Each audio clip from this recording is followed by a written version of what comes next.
Hi everyone. Today we'll discuss about the new topic haloform reaction. Aldehydes and ketones containing acetyl or acyl group can be oxidized with sodium hypohalite. Acetyl group means CH3 C double bond O group. This is acetyl or acyl group. This group can be easily oxidized with sodium hypohalite. Why hypohalite? Because there is one oxygen atom and halite for halogen atom. So it's sodium hypohalite. Halogen atom can be chlorine, bromine or iodine to give a haloform and a salt of carboxylic acid. Because whatever this group is oxidized, it will be oxidized to acid and that acid will combine with sodium of the sodium halide to form the sodium salt of the carboxylic acid. So the reaction is commonly known as haloform reaction because the major product of this reaction is a haloform. It can be CHI3, it can be CHBr3 or it can be chloroform. CHCl3, chloroform, bromoform, iodoform. So these are all haloforms. And basic characteristic of these haloforms are that all are yellow colored precipitate. So this is the basic characteristic for the haloform reaction. You can see in the picture formation of haloform yellow color precipitate. So process of haloform reaction. Haloform reaction occurs in 3 steps which are as follows. First step is formation of sodium hypohalite in the reaction mixture. So first if we treat sodium hydroxide plus halogen, we'll get sodium halide plus sodium hypohalite plus H2O. If we are doing halogenation of aldehyde or ketone using sodium hypohalite to give trihalogen derivative. That means if we are using CH3COR, okay, this CH3CO group is the characteristic CH3CO group for the testing the reaction mixture. So this aldehyde or ketone, if this R is an H, if this R is H, then the compound is aldehyde. If R is CH3, then the compound is ketone. So when this will react with sodium hypohalite, we will get trihalogen derivative. Okay, this 3H will be replaced by this 3 halogen. So we'll get CX3 C double bond O R plus 3NaOH. This 3NaO will combine with this 3H to form 3NaOH. Now this trihalogen derivative, the hydrolysis of trihalogen derivative will give us the haloform. Okay, this halogen will react with, there will be a cleavage at this bond. So 3 NaOH, okay, 1 H will come and react here. Okay, we don't need to balance this with 3, it is already balanced. So 1 H of this NaOH will attack here and this ONA will attack at this carbon. So we will get RCOONA plus CHX3, which is a haloform. So these are the 3 steps in which the formation of haloform takes place. Okay, this is the shortcut trick to remember the reaction. Next, some examples of haloform reactions are as follows. If we treat CH3 C double bond O H plus chlorine plus sodium hydroxide. So again, if it's a haloform reaction, what will be the characteristic? There will be CH3CO group will be the main identification. Okay, so this, if there is a CH3CO group, it will undergo haloform reaction.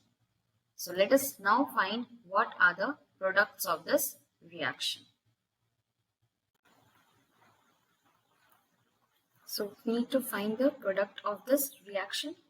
I told you in the process of halogenation that the cleavage takes place at this bond. Okay, so the H atom of the sodium hydroxide attack here. Okay, and this 3 hydrogen atoms is replaced by the 3 halogen atoms. So here it will be 3X. So what is the X here in this reaction? It is chlorine. So 3Cl will attack here. 3 hydrogen will be replaced by 3Cl. Okay, and when there will be cleavage here, then what will be the product? CHCl3, which is chloroform. Okay, and at this carbon, which anion was attacking? ONA in the third process. So here we will get HCOONA, sodium salt of formic acid, plus other products will be 3NaCl plus 3H2O. So let us balance the equation. 1 Na is here, 3 Na is here. 3 plus 1, 4, 4 NaOH. Let's see whether hydrogen is balanced or not. Hydrogen is 3 plus 4, 4 plus, here in the reactant is 3 plus 1, 4, and here it's 4. 4 plus 4, 8. Here it is 1, 2, and 3 to a 6, 8. Hydrogen is also balanced. Oxygen is 5. Here also oxygen is 5. Cl is 6. Here it's Cl2 is 2. So we need to multiply it with 3. So now our equation is balanced. Next example can be of ketone. So again in this ketone you can see there is a CH3CO group. So again this reactant will undergo haloform reaction. So again this will react with 3, suppose we are reacting with iodine plus 4NaOH. Okay. Now what will happen? Again I told you the cleavage will be from this carbon. So H will attack and 3 iodine will attack. This 3 hydrogen will be replaced by the 3 iodine. Okay. So we will get CHI3 iodoform, which is also a yellow colored precipitate. Next, this ONA will go and attack this carbon, ONA. So we'll get a sodium salt of acid, CH3C double bond O, ONA, sodium salt of acetic acid, plus 3NaI plus 3H2O. So these were the two examples of haloform reaction. In one example, I have shown you the aldehyde, and the second example I have shown you the ketone group. Now we come to the next question. First question, okay, which have come in the NEET exam. Iodoform test is not given by option A 2-pentanol, option B ethanol, option C ethanol, option D 3-pentanol. So before deciding whether they will give the test or not, we will draw the structures of this. So let us draw the structure CH3, C double bond O, CH2, CH2, CH3. So this is 2-pentanol. Now we'll draw the structure of ethanol, CH3, CH2, OH. Next structure is ethanol, C double bond O, H. Another structure is 3-pentanol.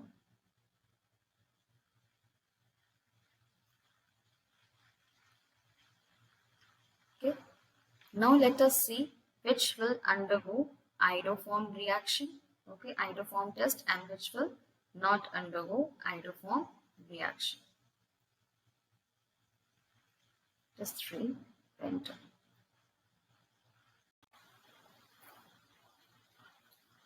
So we have drawn the structures.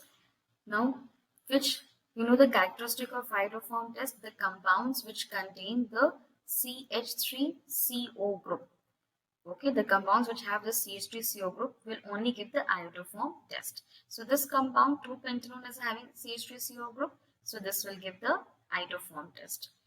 We can see in ethanol there is no CH3CO group, but still ethanol will give iodoform test. Now why they will give iodoform test? Because when they are treated with the halogen and the sodium hydroxide, halogens being good oxidizing agents, they will oxidize ethanol to ethanol, okay, which is the third compound given. Now ethanol is having a CH3CO group, that is acetyl group. So this will give positive iodoform test. Okay, so this compound will also give positive iodoform test because there is ethanol is getting oxidized to ethanol. Okay, removal of hydrogen. So we will get CH3, C double bond O, H, ethanol. So again in ethanol we are having CH3, CO group. That's why this will also give positive iodoform test.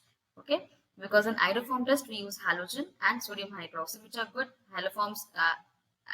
Halogens are good oxidizing agents, so they oxidize the ethanol to ethanol, alcohol to aldehyde. So that's why they will also give positive iodoform test. In 3-pentanone, can we see CH3CO group? We have C2H5, but nowhere we can see CH3CO group. So absence of, in this compound, there is absence of CH3CO group, the acetyl group. This group is not present in this compound. That's why this compound will not give iodoform test. So our correct option will be 3-pentanone. Next, 2 isomeric ketones. Again, we'll draw the structures. 3-pentanone and 2-pentanone can be distinguished by, so in 3-pentanone we have in ketonic group in the 3rd position. Okay, and in 2-pentanone we have a ketonic group at the 2nd position. So in this group we have a CH3CO group. Okay, but here we don't have CH3CO group. So this 2 isomeric ketones can be distinguished by iodine and NaOH, which gives haloform reaction, which are the reagents of haloform reaction. So these two, because this compound will not give the haloform reaction, but this compound will give haloform reaction because it is CH3CO group. Similarly, we can distinguish them with NaHSO3 also. NaHSO3, there will be no reaction with NaHSO3 with 3-pentanone. Why there will be no reaction? Because of steric hindrance. Okay, there are bulky alkyl groups CH3CH2, CH3CH2. So due to this bulky alkyl groups, this NHSO3 minus anion and Na plus cation is, this anion is difficult to attack on this carbon due to steric hindrance. But if we consider pentan 2-one, okay, in this anion will automatically attack because here the steric hindrance is less. So this HSO3 minus, this pi bond will shift here. This HSO3 minus anion will attack here. Okay. So we will form, there will be a bisulfite compound CO minus. Okay. OSO3H, because negative center is the oxygen, CH2, CH2, CH3. This hydrogen being acidic, it go and attacks the oxygen. Okay, so here Na plus now comes into play. H plus go there, so Na plus come and takes its place. So the compound will be CH3CO Na, CH2, CH2, CH3, SO3, Na. So we can distinguish these two compounds by NaHSO3 also. But in NaCl and HCl, these two compounds, both of these compounds will give cyanohydrin. Okay, so we can't distinguish these two compounds with this reagent. So our correct option will be both A and B.